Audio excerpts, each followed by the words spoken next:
Hey guys, today we're at Trader Joe's, which is a grocery store here in the States. I am in the States, I know. But I thought today would be a great day for me to give you some tips, hacks, show you around the grocery store, and just let you know how a dietitian likes to shop.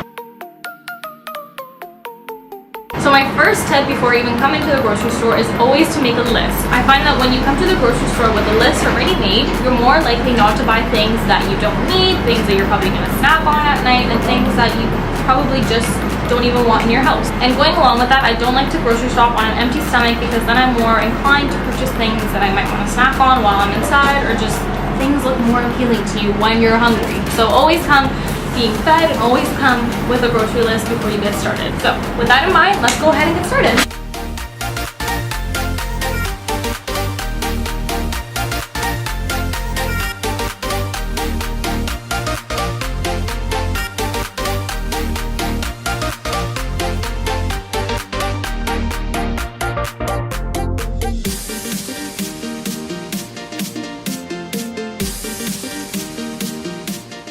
Okay, so my first grocery store tip is always navigate the aisles on the outside, because those are where the fresh produce, fresh vegetables, fresh fruit are all located, and we want to load our cart up with a lot of those things before we get into the aisles. So let's keep going. Another thing to keep in mind are fresh fruits and vegetables that are now in season. So it's August, we're in September. Can't believe how fast the year is going by. But peaches are definitely in season now. They're going to taste better. Price is probably going to be better. So let's pick them up.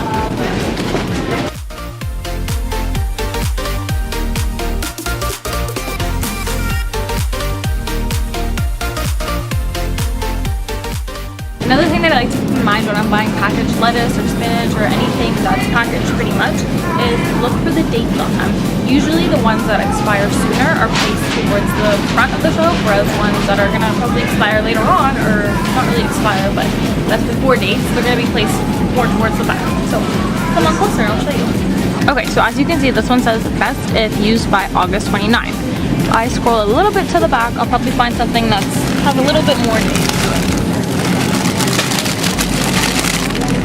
And just like that, August 31st.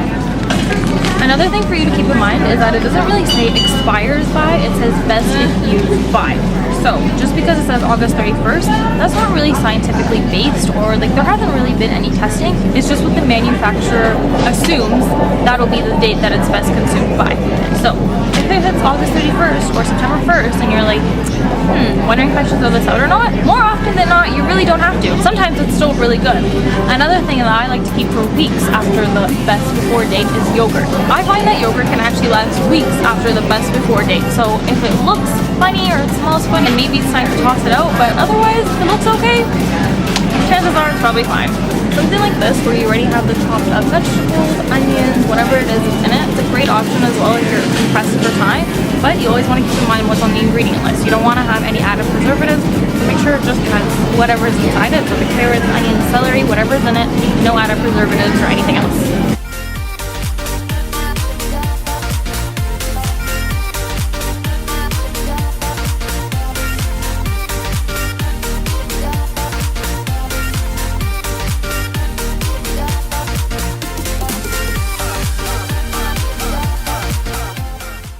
As you can see here, I'm reading the ingredients that are on a product because those are just as important as the nutrition panel, and it helps me figure out what ingredient is the highest in that food as it's the first one that's listed. Sometimes there's always room to have a treat though, and this might be one of them. Look how cool it sounds. Carrot and tomatoes, spinach and garlic, red bean and onion. Have that with a little dip. It'll be satisfying and important when you're trying to decide between two things. So just comparing the labels. For example, if you look at this one, this is a canola oil spray and this is an olive oil spray. One of them has more than one ingredient, whereas the other one only has one ingredient of organic extra virgin olive oil. Frozen fruits and vegetables is also a really great option if they're out of season or if they're just not as available locally. And another thing to keep in mind is the ingredients. Always make sure that it only has one ingredient and no other preservatives or anything else that's added to it. Frozen fruit is another great option when fresh fruit is not in season or when it's a little bit more expensive during certain times of the year.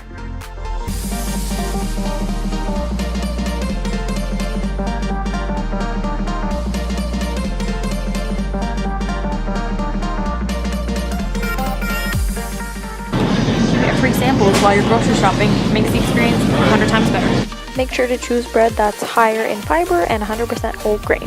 Something to keep in mind that usually the products that are right in front of you in the aisle are usually the ones that are more expensive because they want your eyes to be drawn towards that. So try to look either below or above and you'll probably find something that does better for you and better in price. So that's it for today's video. I hope you guys learned a little tip or trick that you can use next time you're at the grocery store.